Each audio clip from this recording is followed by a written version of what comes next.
Okay, parents, this is Miss Ledesma coming at you, just trying to kind of give you a little overview of what we're doing, and just so that the kids can, and you can kind of hear the terminology that I use and maybe understand, hoping this helps. If it does help you, let me know. If you'd rather not, I'm probably going to do it anyway, maybe as I have time, for those that it would benefit. So a proportion is two equivalent fractions, okay?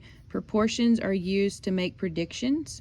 Given a fraction, you can find the corresponding part given the total.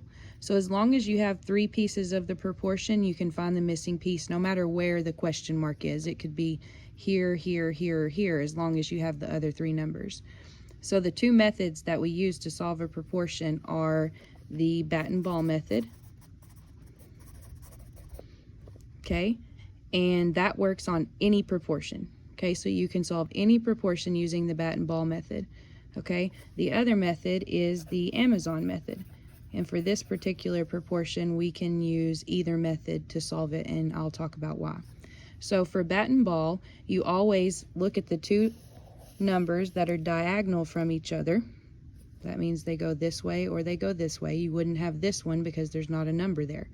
So bat and ball, you multiply your bat. 16 times 2 is 32. And then you divide by that third number, which is what we call the ball, 8. And your solution to that fraction or division problem is 4. And that is the missing number. Okay, because 2/8 does it, an equivalent fraction for 2/8 is 4/16. Okay, so that is a solution to this proportion. The Amazon method, as long as you can look and see that these are friendly fractions, meaning that it multiplies or divides by a whole number to get it has to be a multiplication or a division relationship. But if you can see the relationship between these, whatever you do to the bottom times 2 to get 16, you also have to do to the top. So you can see that the Amazon is a lot easier as long as the students can see and understand that friendly fraction relationship. Some common ones are 20, 25. If you can see 2s or 3s, anything like that, that really helps. Okay? So proportions, I know people are probably like, why does she use proportions for everything? And that's what I told the kid, because it takes the guesswork out of which two numbers to multiply and which two numbers to divide. So the most difficult part about solving a proportion is not actually how to solve it, not using bat and ball and Amazon. This should be easy. The hardest part is setting up. So I'm just going to go over a couple of things that we've been doing in class. Anytime a student sees a percent, we're looking to fill in 3 of these 4 boxes with the problem, and then we're going to have a question mark for the thing that we're looking for. So for a percent, if a percent is given, it's always over 100, okay? The top of a fraction is always the part, the bottom is always a total, just like the percent. Like if it was 60%, that's 60 hundredths, because 60 hundredths is also 60% if you use the Dr. Pepper method, which is going from D to P, decimal to percent. You go to the right and it's always 2 places. So that's how you get from a decimal to a percent. Okay? But if you're given a percent, you always put it over 100. Anytime the kids see a percent, they should put it over 100. Also, if they see what percent, they should put question mark over 100. Okay, is kind of a word that indicates that you're looking for the part, and of is kind of a word that like of this total. Okay, so that would oftentimes give you a heads up that you're looking for, that the number that's given is a total. So like this example, 6 out of 10, that's a very common phrase that wants you to indicate, or that indicates that you're going to put that in as a fraction. 6 out of 10, 6 parts out of 10 total. Okay, so for the other side, you're looking for what percent. So anytime the kids see that, I want them to put question mark over 100 into their proportion. Okay, and then the corresponding answer here with the question mark is going to give you the percent. Okay, you can use bat and ball or Amazon. Okay, I'll use Amazon on this one because 10 to 100 is a friendly fraction. So 10 times 10 is 100. What I do to the bottom, I have to do to the top. And so your corresponding percent, or 6 out of 10, is 60%. Okay, so to convert from a fraction to a percent, you can always use a proportion and use Amazon or bat and ball, whichever works.